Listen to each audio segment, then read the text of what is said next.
Padre, gracias por darnos tu Espíritu Santo. Y te suplicamos, Señor, que tu Espíritu Santo se encargue de llevar tu palabra a nuestros oídos a través de la predicación, pero que no se quede en nuestros oídos. Padre, que tu Espíritu Santo clave tu palabra en nuestras mentes, que nuestras mentes queden cautivadas y cautivas por tu palabra, Señor. Pero que tu palabra no se quede en nuestras mentes, que tu Espíritu Santo la lleve a nuestros corazones, para que la pongamos por obra, para que la creamos, para que vivamos por ellas y en ellas. Por Cristo Jesús, tu Hijo amado, te lo imploramos. Amén y amén. Es muy probable que la siguiente frase usted la haya dicho. Lo que sí estoy seguro es que usted la ha escuchado, quizás decirle a alguien. Oiga la siguiente frase: me preparé para todo, menos para esto. Me preparé para todo, menos para esto. Es probable que no llegue a su mente un episodio donde usted lo diga, pero usted está consciente que es una frase común en el ser humano. Me preparé para todo, menos para esto. Y si usted nunca ha dicho esa frase, quiere decir que usted nunca se ha preparado para nada. Porque si usted dice, bueno, es que yo soy organizado y me preparo para todo, le tengo una sola preguntita. ¿Estaba usted preparada para este coronavirus? ¿Estaba usted preparada para esta pandemia? Tenemos que admitir que muchas veces, y más de las que quisiéramos, nos llegan imprevistos, nos llegan al más planificado de todos los planificados, al más organizado de todos los organizados, le llegan problemas de imprevisto. Y recuerdo cuando leía el libro de Job, en un momento Job dice: lo que me temía me ha llegado, justo lo que me temía me ha llegado. Y Job habla de esa manera porque aunque era rico, próspero, íntegro delante de Dios, era un hombre de Dios intachable, se había cuidado de todo, se había preparado para todo, pero él sabía que había cosas que estaban fuera de su alcance. ¿Por qué sucede esto? De que por más nos preparemos, suceden situaciones, porque cada día traerá su propio mal. Óigame bien, cada día traerá, dice el Señor. Y si el Señor lo dice es porque Él sabe, porque Él conoce todos los días de nuestra vida. Él conoce el presente, pero también conoce el futuro. Él conoce todo desde antes de la fundación del mundo. Y el Señor dice, cada día traerá su propio mal. Cada día. Quiero invitarle a que leamos esta porción bíblica en el Evangelio según Mateo, capítulo 6, versículos 25 al 34. Este es el quinto domingo al hilo que predicamos de esta porción. Quiera Dios y ya hoy podamos terminarla, pero tampoco queremos atropellar el contenido del mensaje, sino analizarlo para aplicarlo y explicarlo. Oiga bien, analizarlo para aprenderlo, aplicarlo y explicarlo. Dice así la palabra del Señor: por tanto os digo, no os afanéis por vuestra vida, qué habéis de comer, qué habéis de beber, ni por vuestro cuerpo, qué habéis de vestir. ¿No es la vida más que el alimento y el cuerpo más que el vestido? Mirad las aves del cielo, que no siembran, ni ciegan, ni recogen en graneros, y vuestro Padre Celestial las alimenta. ¿No valéis vosotros mucho más que ellas? ¿Y quién de vosotros podrá, por mucho que se afane, añadir a su estatura un codo?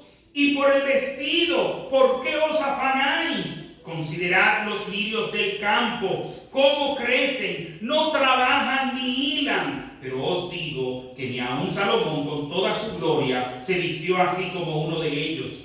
Y si la hierba del campo, que hoy es y mañana se echa en el horno, Dios la viste así, ¿no hará mucho más a vosotros, hombres de poca fe? No os afanéis pues diciendo, ¿qué comeremos, qué beberemos o qué vestiremos?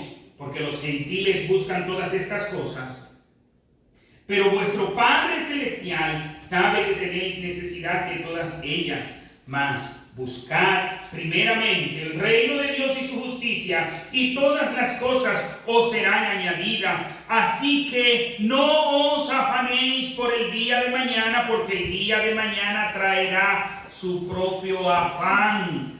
Basta a cada día su propio mal. Mis hermanos, tenemos 5 domingos pisados donde el Señor nos dice: no te angusties, no te afanes, no te estreses, no entres en pánico, ni siquiera por las necesidades básicas. Y si por las necesidades básicas no hemos de afanarnos, mucho menos por las cosas que no son básicas. El Señor nos dice que en el cristiano, cuando el cristiano vive en afanes y angustias y ansiedades, está en pecado.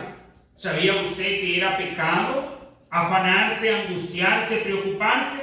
Sí lo es, porque en este corto pasaje Jesucristo nos dice en 3 ocasiones como un mandamiento: no os afanéis, no os angustiéis. No entréis en pánico, no entréis en ansiedad, no entréis en estrés.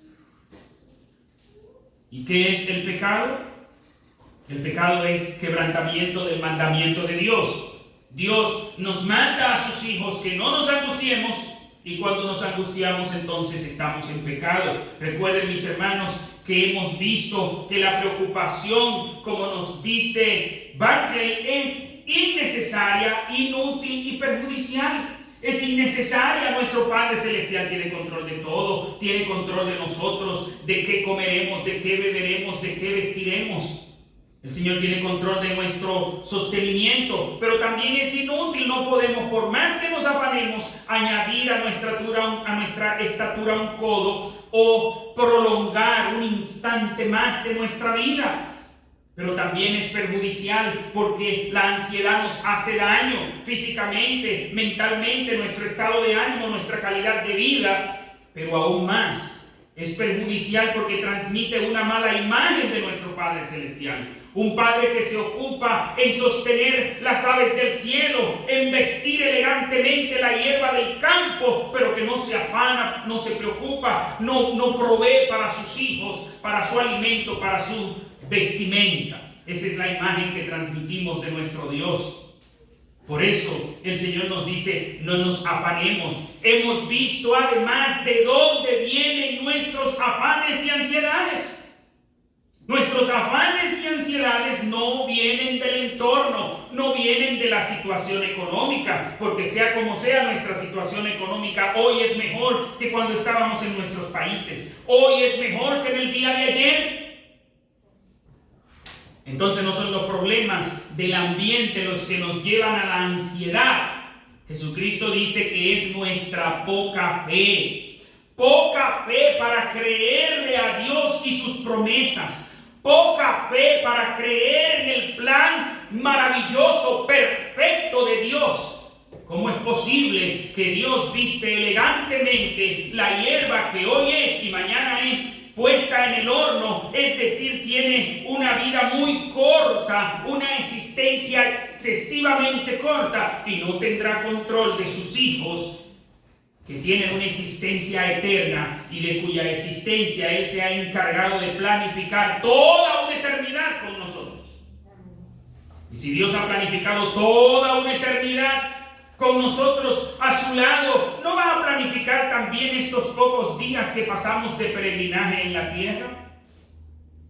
Nos hace falta fe para creer todo eso. No porque el Señor no lo haya dicho, no porque eso no esté plasmado en su palabra, sino porque una cosa es conocer la palabra de Dios y otra cosa es creer a la palabra de Dios.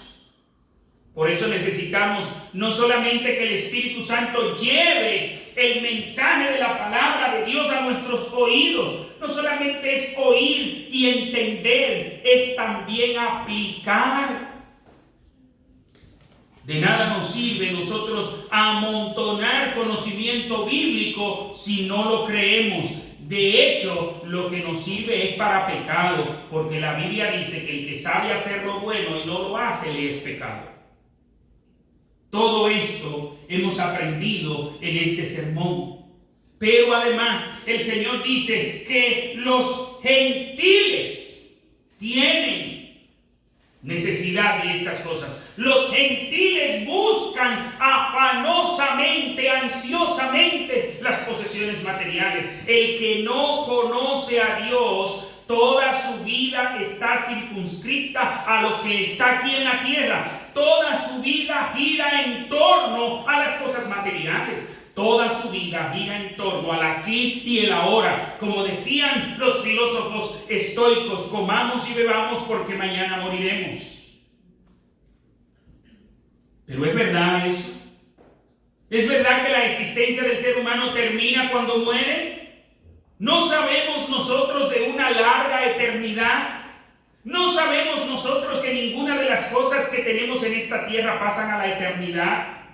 ¿No sabemos nosotros que por más que nos afanemos en conseguir cosas terrenales, un día esas cosas terrenales quedarán aquí? Por tal razón, mis hermanos, ¿cuál es nuestra actitud ante las cosas terrenales? ¿Cuál es nuestra actitud ante las cosas materiales? ¿Puedo yo mirar las cosas materiales desde un punto de vista bíblico? ¿Puedo yo ver los problemas que me suceden como una oportunidad para ver la gloria de Dios en mi vida, para ver la gloria de Dios a través de mi vida? ¿O estoy viendo mis problemas y los veo como una cima inmensa, como una montaña inmensa que no me va a dejar avanzar, que se va a robar lo mío, que me va a quitar todo lo que tengo? ¿O está toda mi vida en manos de mi Padre Celestial, que es todopoderoso? Por eso Jesús dice, los gentiles, los que no conocen a Dios, su vida está centrada en los afanes por las cosas terrenales. Pero ustedes que conocen a Dios, que han sido alcanzados por la gracia de Dios, no deberían hacer lo mismo. No os angustiéis. Y por eso el Señor nos dice en el versículo 33, más buscad primeramente el reino de Dios y su justicia, y todas estas cosas os serán añadidas. El que no conoce a Dios, el que no tiene una relación con Dios, el impío que vive solo para el aquí y el ahora, para las cosas materiales aquí, no tiene la oportunidad de buscar el reino de Dios y su justicia, a menos que primero venga a Cristo, a menos que primero esté en Cristo. Pero nosotros que estamos en Cristo tenemos la oportunidad y el mandamiento de Dios de buscar primeramente el reino de Dios y su justicia. Y es importante que analicemos eso. Jesucristo dice más, y la nueva versión internacional dice más bien.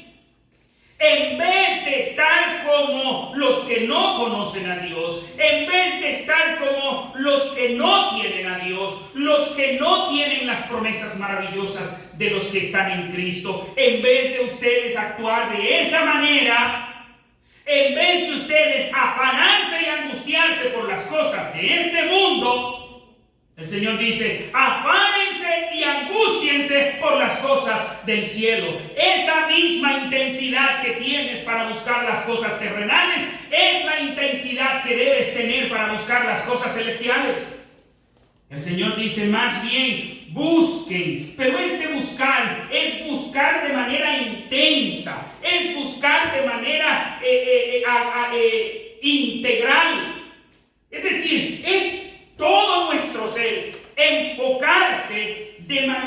necesidad principal hasta llegar al agotamiento.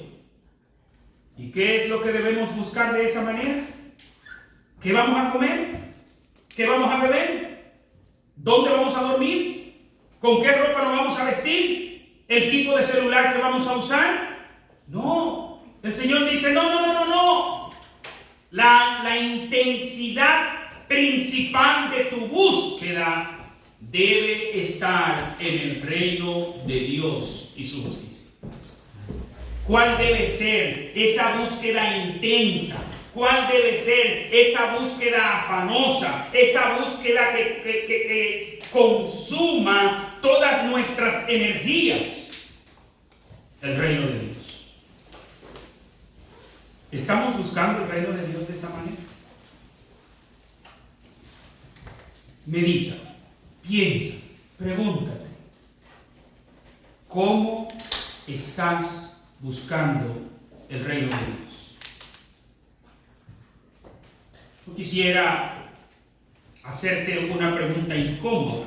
No la vas a responder, solo medita. ¿Cómo estás buscando el reino de Dios?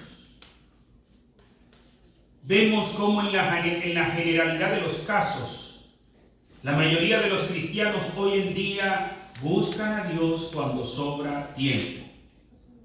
Buscan a Dios cuando sobran energías. Y como Satanás sabe que lo hacemos de esa manera, ¿sabe qué hace él? Se encarga de que no tengamos tiempo, de que no nos queden energías. Un cristiano que lee la Biblia al final del día, cuando viene cansado del trabajo, todo un día agobiado de ocupaciones, y voy de aquí para allá y de allá para acá, y que el tren se retrasó, y que voy a llegar tarde, y que esto y lo otro, lleno de ansiedades y afanes durante todo el día, llegan las 9, las 10 de la noche, se sienta con su Biblia y dice, es que no entiendo nada. Claro, no puedes entender nada, porque ya tú no das para nada. Ya tu cerebro lo único que quiere es descansar. Estamos buscando afanosamente el reino de Dios. Ese es el mandato. Mas buscar primeramente. Y el Señor no solamente nos dice que debemos buscar de manera intensa el reino de Dios, sino que también en primer lugar el reino de Dios. ¿Es verdad que buscamos el reino de Dios en primer lugar, mis hermanos?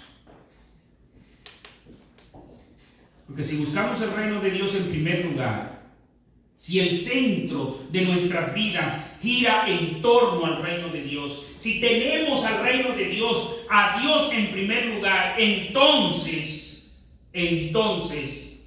a lo que primero le dedicamos tiempo es a nuestra relación con Dios. Y el tema de la relación con Dios, yo sé que mucha gente es un tema subjetivo para muchos. No es que lo sea, es un tema objetivo. Es decir, ¿qué quiere decir esto de un tema subjetivo y un tema objetivo? Hay quienes dicen, no, yo creo en Dios, pero a mi manera. No, yo estoy buscando a Dios a mi estilo. Tú lo buscas a tu estilo, yo lo busco a mi estilo. Y todo eso se ve como vivimos en un país libre, como vivimos en un país de a mi manera, popularizado por Frank Sinatra, pero vivido por todos y cada uno de los que vivimos en este país. Cada quien quiere hacer su cosa a su manera. Pero, ¿puedo yo buscar a Dios a mi manera? No. Yo le voy a hacer una pregunta sencilla. ¿Puede una persona hacerse ciudadano de los Estados Unidos a su manera? Porque hay una ley. Hay todo un sistema que establece cómo es que se debe de hacer. Entonces, si hay un método establecido para cosas humanas, ¿quién ha dicho que las cosas de Dios se hacen a la manera de cada quien? Hay una sola manera, y es a la manera de Dios. Si Dios dice, busca primeramente el reino de Dios y su justicia, es porque el reino de Dios no se busca en segundo lugar. Si lo buscas en segundo lugar, ojo, no lo vas a encontrar. Podrás asistir a una iglesia. Podrás ser miembro de una iglesia. Es más, tú puedes llegar a ser líder de una iglesia. Digo yo, tú puedes llegar a ser el pastor de una iglesia. Pero no estarás en el reino de Dios. Porque el reino de Dios no se busca en segundo lugar. Jesucristo dice primeramente, en primer lugar, el reino de Dios debe ser el centro de tu vida o no estará en tu vida. Esa es la manera de Dios. ¿Acaso pide Dios una parte de nosotros? ¿Acaso las leyes de Dios son solamente para cuando estamos en el templo? Analicemos en el pueblo de Israel. Cuando Dios le da la ley al pueblo de Israel, o las leyes, no solo le dio la ley moral, también le dio leyes ceremoniales, le dio leyes sanitarias, leyes de relaciones interpersonales, leyes de salud. Todas las áreas de la vida del pueblo de Israel estaban tocadas por las leyes de Dios. No había un área en la vida del pueblo de Israel. Mis hermanos, es interesante cuando nosotros leemos en el Antiguo Testamento que Dios dice, mira, cuando tú estés recogiendo los frutos de tu cosecha, no rebuscarás hasta el último rincón de ella. Déjalo para el huérfano, para la viuda y para el inmigrante. Cuando se te caigan, que tú estés cosechando y se te caen algunos manojos, no te agaches a recogerlo. Déjalo para el huérfano, para la viuda, para el inmigrante. Es decir, mis hermanos, el pueblo de Israel no había entrado a la tierra prometida y ya Dios le está diciendo cómo debe tratar a los más vulnerables en su nación. Cuando entren, cuando tengan esa nación, ustedes deben tratar a los más vulnerables de esta y de esta manera. ¿Y qué incluye? Al huérfano. ¿Qué incluye a la viuda? Porque en aquel sistema las mujeres no heredaban. Usted sabía eso, una mujer podía ser la esposa de un millonario y cuando ese hombre moría, a ella no le tocaba nada. Si no tenía hijos y que los hijos heredaran, eso pasaba a la fortuna de la familia del marido. Y por eso es que había tanto énfasis en la viuda, la viuda, la viuda. ¿Por qué? Porque la mujer no heredaba. No era que era un sistema que Dios había establecido. Ustedes saben que no. Cuando Dios creó al hombre y a la mujer, lo creó en igualdad de condiciones. ¿Entendido? Pero el sistema que tenía el ser humano era ese. ¿Qué dice Dios? Pues entonces deja que haya para esas personas vulnerables y el extranjero, porque todo extranjero llega en condiciones vulnerables, en condiciones de pobreza, en condiciones de desventaja. En todos los tiempos, en todos los lugares ha sido así. ¿Por qué hacemos este aparte? Porque Dios se encarga de todas las áreas de nuestra vida. Amén. Dios se encarga de regular cómo vestimos.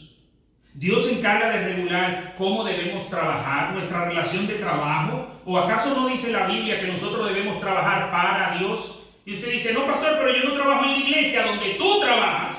Lo que tú estás haciendo, tienes que hacerlo para Dios, no para tu jefe. El Señor dice, no lo haga para tu jefe, hazlo para Dios.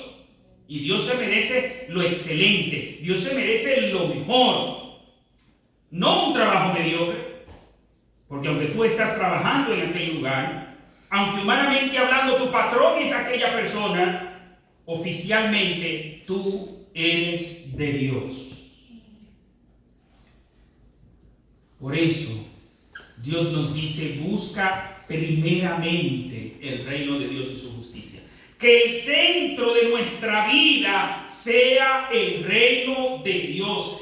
Que todo absolutamente en mi vida sea en esa dirección. Me lleve a esa dirección. Camine a esa dirección. ¿A cuál dirección? Al reino de Dios.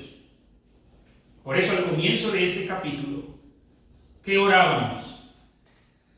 Padre nuestro que estás en los cielos, santificado sea tu nombre, venga a nosotros tu reino. ¿A quiénes es que va a venir el reino de Dios? A nosotros. ¿Y quiénes están orando ahí? Los discípulos de Cristo. Entiéndase, hoy en día tú y yo. Tú y yo oramos, Señor, venga a nosotros tu reino. Que tú reines en mi vida. Que todo lo que yo haga sea dedicado a tu reino. Que todo lo que yo haga fluya hacia ese propósito, hacia esa dirección, hacia ese fin. ¿Y cuál es? El reino de Dios. No importa lo que yo haga, debo hacerlo para traerle gloria a mi Rey. Debo traerle gloria a mi Señor. Pero todas las cosas que yo haga, sea con ese propósito. Buscar primeramente, y vuelvo a repetir, es una búsqueda, no es una búsqueda como usted busca. Bueno, busca ver. No. El verbo ocupado por Jesús allí es busca intensamente, con todas tus fuerzas, con todas tus capacidades.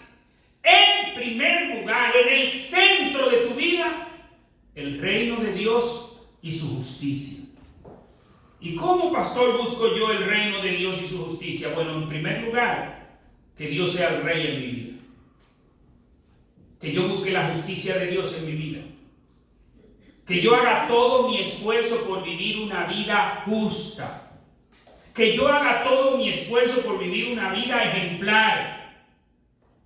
Por eso Jesús dice, al principio de este sermón, en el capítulo 5, bienaventurados los que tienen hambre y sed, ¿de qué? De justicia. ¿Por qué nos preocupamos nosotros por el hambre y sed físico? Por el hambre y sed carnal.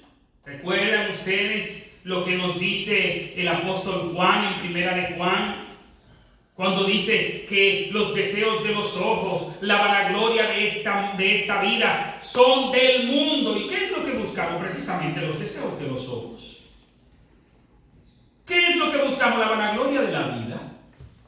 Mira, una persona no solo quiere andar en un carro. Él quisiera tener el carro que cuando él cruce por esa calle todo el mundo se quede mirando y todavía va lejos el carro y él mira, y la gente mirando el carro. ¿Y eso qué es? Vanagloria. Yo recuerdo que en Dominicana todavía circulan esos celulares que son baratitos, bien sencillitos. Pero el que lo tiene, cuando le suena en un lugar, primero mira para todos lados antes de sacar el celular. Y mejor pierde la llamada antes de sacar el celular. Pero si es un iPhone, ya va por ahí, por el 12. Si es el iPhone 12, no ha sonado el celular y lo saca. Y qué raro que no me han llamado. Para que todo el que está ahí vea. Todo eso es vanagloria de la vida. Y vuelvo a repetir lo que siempre digo. Mis hermanos, yo no estoy en contra de que usted tenga lo que Dios le dé, pero que sea eso, que Dios se lo dé. No que usted se esclavice detrás de eso. Amén. En Dominicana le llamamos guayayelo a esos celulares mala clase. Si lo que su presupuesto da es para un guayayelo, no quiero mencionar marca para no ofender a ninguna marca, pero si lo que da es para algo sencillo, ¿qué es lo que usted necesita? Es comunicarse. Ahora, si su presupuesto le da y usted puede comprar un iPhone, no se compre el 12, mande a que le fabriquen el 15 a usted de manera exclusiva. No hay problema con eso. Disfrute lo que Dios le dé. Pero cuando usted tenga el reino de Dios en el centro. Porque ¿qué dice el Señor? Mas buscad primeramente el reino de Dios y su justicia, y todas las demás cosas os serán añadidas. Mis hermanos, ¿sabe qué es lo que sucede con nosotros los seres humanos? Que después de la caída vivimos afanosos y angustiados buscando aquellas cosas por las cuales no deberíamos afanarnos. y no buscamos, descuidamos aquellas cosas por las cuales sí deberíamos afanarnos. Por nuestra naturaleza pecaminosa, por nuestra vida secular, entiéndase carnal, por ese enfoque en las cosas de este mundo, nos enfocamos en buscar solo las cosas de este mundo y en el mejor de los casos, cuando sobra tiempo, entonces buscamos el reino de Dios. Y usted se dará cuenta que nunca sobra tiempo. ¿A quién le sobra tiempo? Bueno, hay mucha gente que yo lo veo jugando matatiempo. Yo digo, pero de por Dios, a otros no nos da el tiempo y a otros le da tanto que le sobra tanto que tiene que dedicar una gran cantidad a matarlo. Mis hermanos, Jesucristo nos dice, los que no conocen a Dios no tienen otra opción. Ellos que se enfoquen por las cosas de este mundo, ellos que su afán sea por las cosas de este mundo. Pero tú que conoces a Dios, tú que has sido alcanzado por la gracia de Dios, tú debes estar enfocado en el reino de Dios. Yo siempre hablo de la actitud del pedido. Yo sé que no entendieron esa parte, porque hay que ser dominicano para entender esa parte. El pedido. El pedido es el pedido. En Dominicana, cuando a una gente lo pidió un familiar de aquí, de Estados Unidos, desde que lo pidieron, ya él comenzó a incomodarle el país. Este país con tantos apagones. Mira, ay Dios mío, cuánta delincuencia. Y después que le llegó la cita en el consulado americano, él comienza a desconectarse del país. Desde que yo llegué a Nueva York, porque déjeme decirle que en Dominicana solo existe Nueva York. Todo Estados Unidos es Nueva York. ¿Y para dónde tú vas? Para Nueva York. Pero tú dijiste que tú ibas para Texas, Nueva York. ¿De qué te estamos hablando? Pero ¿qué hace el pedido? Comienza a desconectarse. Y él vive en una casa de muy mala calidad. Que llueve adentro y escapa afuera. Eso quiere decir que todavía paró de llover y siguen cayendo goteras. Pero ya eso a él no le mortifica. No me va a mortificar tapando goteras. Total, ya yo el mes que viene me voy para Nueva York. De una vez comienza a aprender inglés. ¿Por qué? Porque yo voy para Nueva York, yo tengo que hablar lo que se habla allá. Y comienza a averiguar qué se come aquí. ¿Por qué? Porque él se está desconectando de donde está. Yo le pregunto, ¿dónde vive esa persona? En Dominicana. Pero su mente, ¿dónde está? ¿En Dominicana? No. Y es probable que todavía esté trabajando. Y usted lo ve que está en su trabajo. Y él ve que, oye, dijeron que este año no hay bono. ¿Qué dice? Por también. Que no hay bonificación. No hay aumento de sueldo. ¿Y a mí qué? Yo me voy para Nueva York. De pronto, mira que a partir de tal mes van a hacer un recorte de personal y tú estás en la lista. ¿Y él qué dice? Antes de eso, yo me voy para Nueva York. ¿Cuántas enseñanzas hay en esa actitud para nosotros los cristianos? Es exactamente lo que nos dice el apóstol Pablo en Colosenses capítulo 3. Nos dice, puestos los ojos en el cielo, buscad las cosas de arriba. ¿En qué debemos estar pensando? En cuando estemos en el cielo. ¿En qué debemos estar pensando? Enfocándonos fuertemente en el reino de Dios. Ustedes recuerdan que predicamos hace unos días que cosa cuando usted llegue al cielo, usted no llegue pobre al cielo y que usted comience a amontonar riquezas en el cielo. Recuerda en este mismo pasaje cuando dice que no hagamos tesoros en la tierra, versículo 19, sino que hagamos tesoros en el cielo. Y un cristiano que está consciente que él va para el cielo, que esto va a durar poco tiempo. Porque déjeme decirle a usted, ¿cómo comparamos 100 años con la eternidad? 100 años es un tiempecito para compararlo con una eternidad. Y déjeme decirle que ninguno de los que estamos aquí va a durar más de 100 años en este mundo. Es decir, 100 años más. Usted podrá llegar a los 100, pero 100 años más. Cuente de aquí al 2120, a ver si usted va a llegar al 2120. No creo. Quizá Dios le dé esa bendición, sobre todo a los pequeñitos que están aquí de menos de 10 y cosas así. Que usted llegue al 2120. Pero la gran mayoría de los que estamos aquí no estamos con esos planes. ¿Qué quiere decir eso? Que en cualquier momento nos vamos de aquí y habremos hecho tesoro en el cielo. Pero algo muy importante que dice Jesús: buscad primeramente el reino de Dios y su justicia, y todas estas cosas, ¿el qué? Comida, bebida, sustento, todas tus necesidades se te van a dar de manera añadida. Es más, el Señor dice, ya eso está suplido. No te afanes por lo que tu papá tiene que darte. ¿O usted cree que los hijos... Aquí tenemos a Dani. Aquí está Daniel. ¿Usted cree que Dani está preocupado por lo que el papá va a conseguir para que él coma? Pregúntenle a su mamá a ver si él se preocupa de eso. Él solo sabe que cuando tiene hambre va y le dice a la mamá, tengo hambre, y no es dándole una información que le está diciéndole, búscame comida. De esa misma manera, tu papá celestial ya se encargó todo lo que tú vas a necesitar durante toda tu existencia en este mundo. Esa es responsabilidad de Dios. Esa es responsabilidad de tu Padre.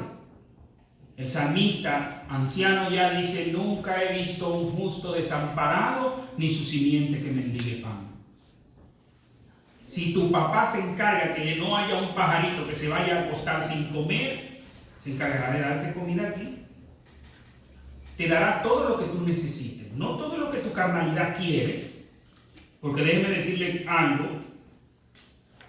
Recuerdo la historia de un hijo que quería que el papá le regalara un carro. Y el papá tenía con qué regalarle el carro. Y el papá le dijo no. Y un día el hijo incómodo le dice tantas cosas al papá. ¿Y por qué que tú no me regalas este carro? Dice, mi hijo, yo te conozco muy bien. El día que yo te regale ese carro te pierdo. Yo no quiero tu muerte. Cuando tú madures, yo te regalo un carro. ¿Qué es un carro para mí? Un hombre millonario. Pero él sabía que el hijo que tenía, con el temperamento que tenía en la adolescencia, le regalaba un carro muerto en la uña.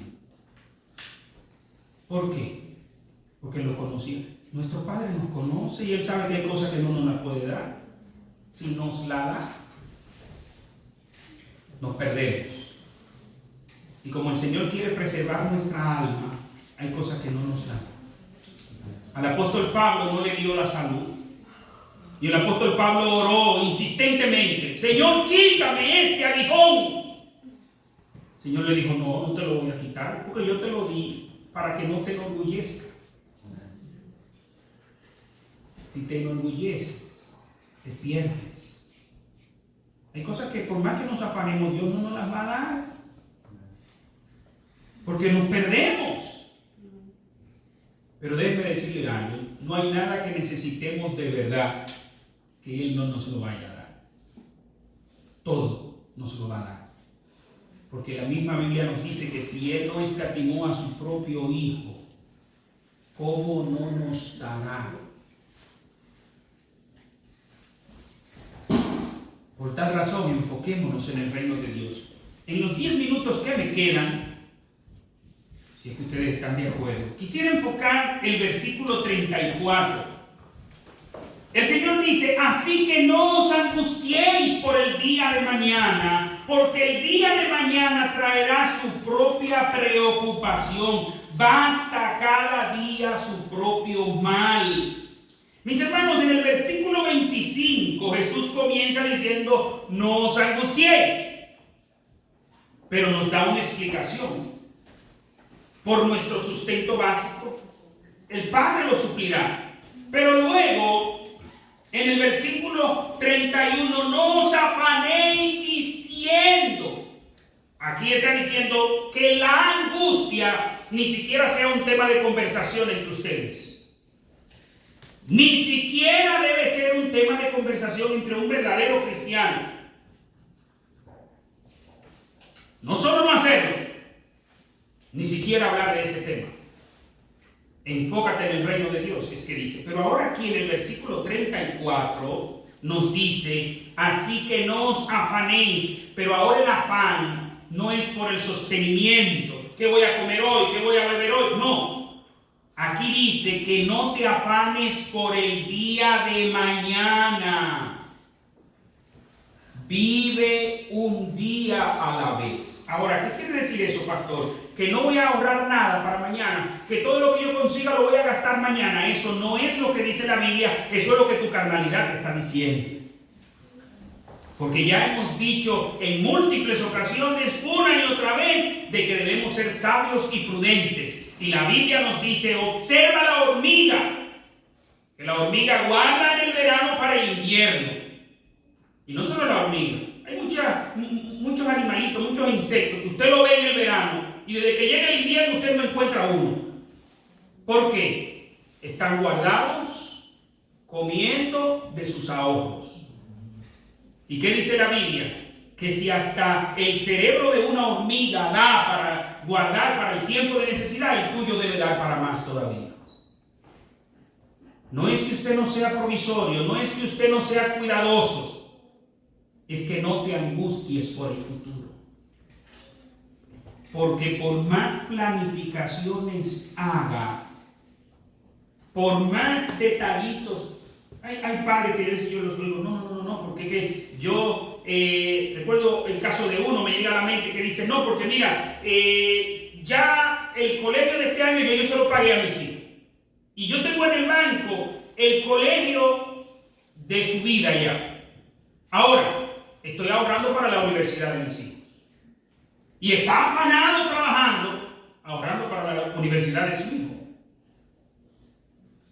Y de pronto el hijo le dice, yo no voy para la universidad. ¿De qué le sirvió afanarse? Y otro detalle, ¿y si el hijo se muere antes? Cada día traerá su propio mal. Por mucho planifiquemos, por mucho nos organicemos, dependemos de Dios para el futuro. Y sin angustiarme, dependo de Dios. Angustiándome, dependo de Dios. Bueno, pues entonces voy a depender de Él sin angustiarme. Porque si me estoy angustiando de gratis, me estoy angustiando sin ningún provecho. ¿Quiere decir que no sea provisorio? No, eso no es. Es que no te angusties. No es que no planifiques el futuro. Tú puedes planificar el futuro. Es que no te angusties.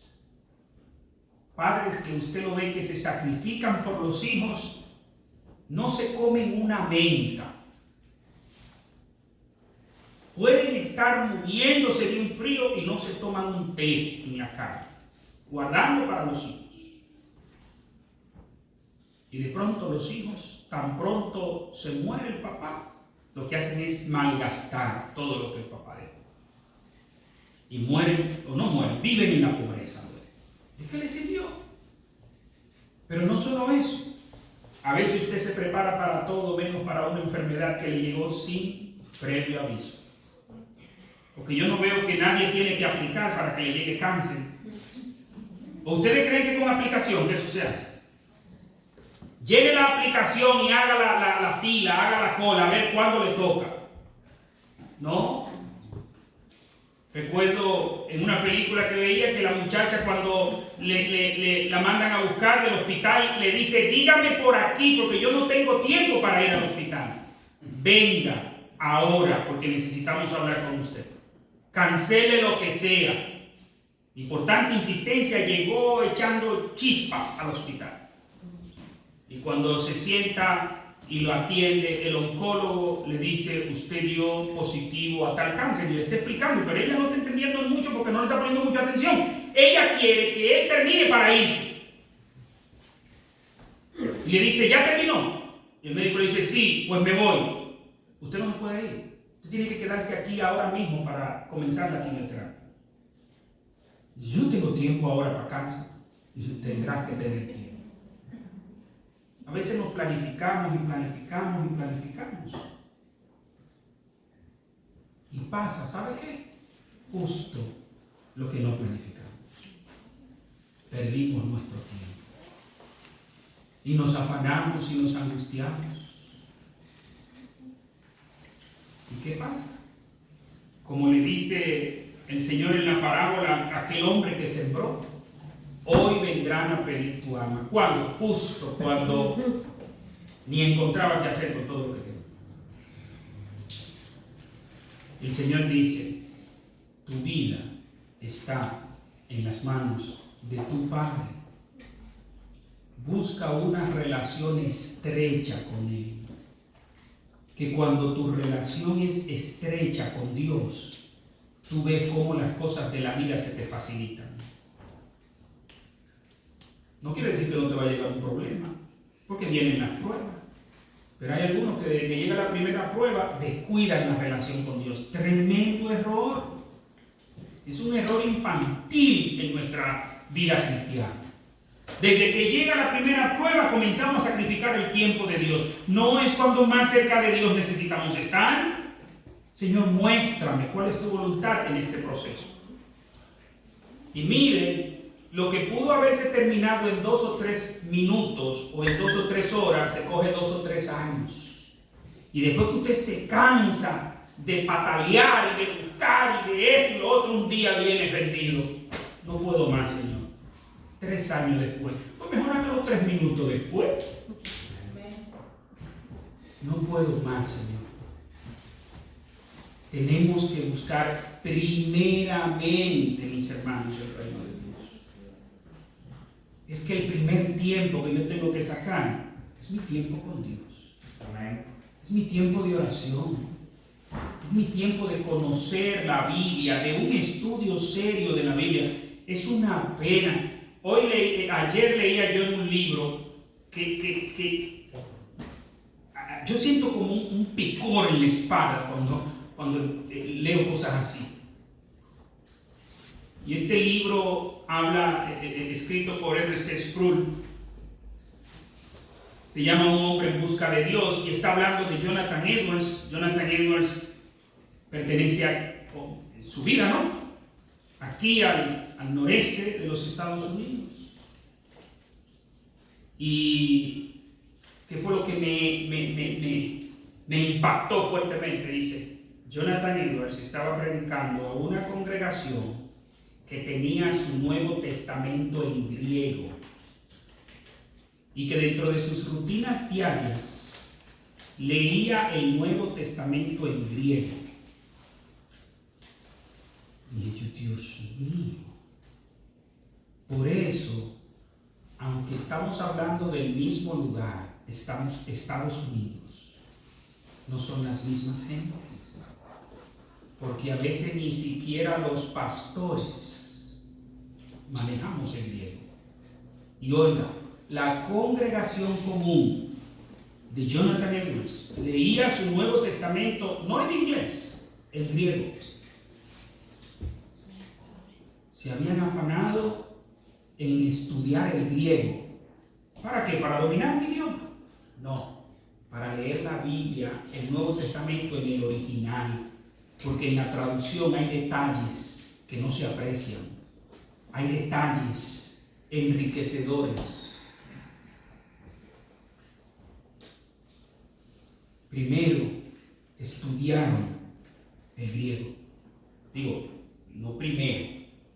Se afanaron también en estudiar el griego porque primero estaba el reino de Dios para ellos. Qué interesante, mis hermanos. Y nosotros la tenemos en inglés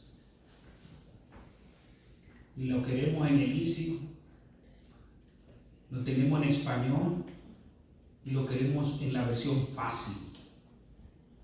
¿Por qué? Porque si no entiendo una palabra, en vez de comenzar a indagar qué significa esa palabra, la salto y sigo para adelante. Porque lo que yo quiero leer es un capítulo, porque ya yo me comprometí a leer un capítulo y ya. No, mis hermanos. Buscar primeramente el reino de Dios es conocer cuáles son los lineamientos de ese reino. Pues yo le pregunto a ustedes, aquí tenemos la magistrada Elizabeth, que está estudiando leyes. ¿Solo deben cumplir las leyes los que conocen la ley? No. Deben cumplir la ley todos. Todos los que vivimos en este país, conozcamos o no la ley, tenemos que cumplirla.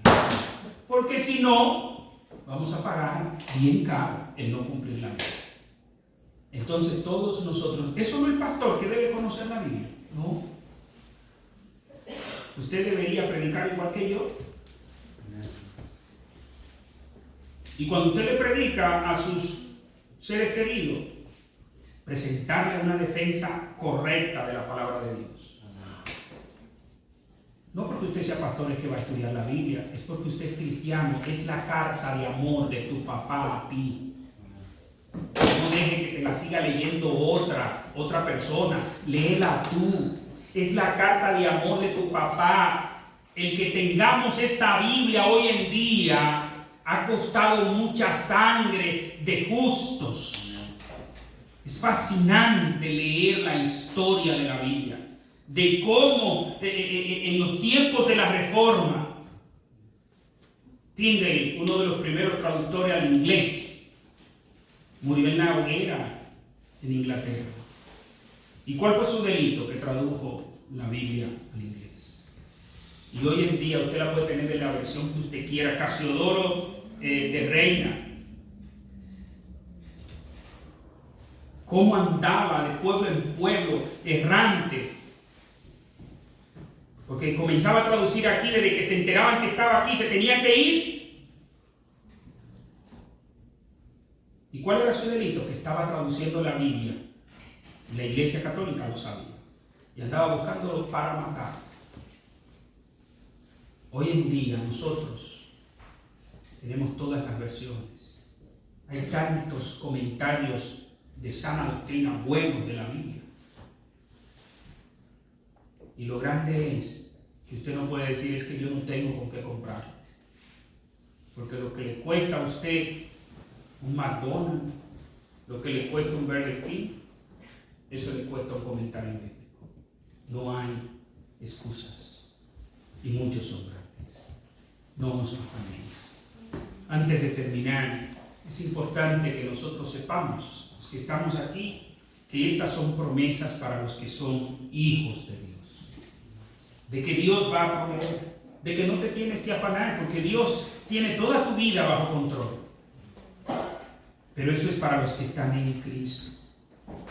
Si tú todavía no estás en Cristo, la Biblia nos dice en el Evangelio según Juan, en el capítulo 1, a los suyos vino, a partir del versículo 11, pero los suyos no le recibieron. Y dice el 12 más, a todos los que le recibieron, a los que creen en su nombre, les da el derecho de ser hijos de Dios. Si tú quieres ser hijo de Dios, si tú quieres ser hija de Dios, recibe a Cristo como tu Salvador, como tu Señor. Y ese es el primer paso para tú comenzar una nueva relación con Dios. Y es el único paso para tú entrar a la familia de Dios. Te invitamos a que en este momento le pidas perdón a Dios por tus pecados. Ahí donde estás, en tu mente, órale al Señor. Señor, perdona mi pecado. Cristo te recibe como mi Señor, como mi Salvador. Oremos. Padre, si hay alguien en este lugar que todavía no te conoce, Te ruego, oh Dios, que tu Espíritu Santo toque ese corazón, toque esa alma y ponga, oh Dios, fe salvadora en esa persona. Fe para creer el Evangelio que anuncia el perdón de pecado a todo el que quiera recibir el perdón. Toca, Señor, los corazones. Padre, pero también te suplicamos por nosotros, que tu Espíritu Santo selle estas palabras en nuestros corazones. Que si antes éramos descuidados en la búsqueda del reino de Dios, hoy hagamos un compromiso contigo, Señor. Y que desde hoy en adelante tu palabra en nuestros corazones guíe nuestros pasos a un estudio serio de tu palabra, a un tiempo serio contigo en oración, Señor. No al final, no cuando sobre tiempo, que sea en primer lugar. Ayúdanos, Señor, a ser una iglesia de oración, a ser una iglesia que estudia tu palabra, a ser una iglesia que vive tu palabra, a ser una iglesia que tiene primeramente tu reino antes que cualquier otra cosa. Por Cristo Jesús, tu Hijo amado, te lo rogamos. Amén y amén. Mis hermanos, quiero darle una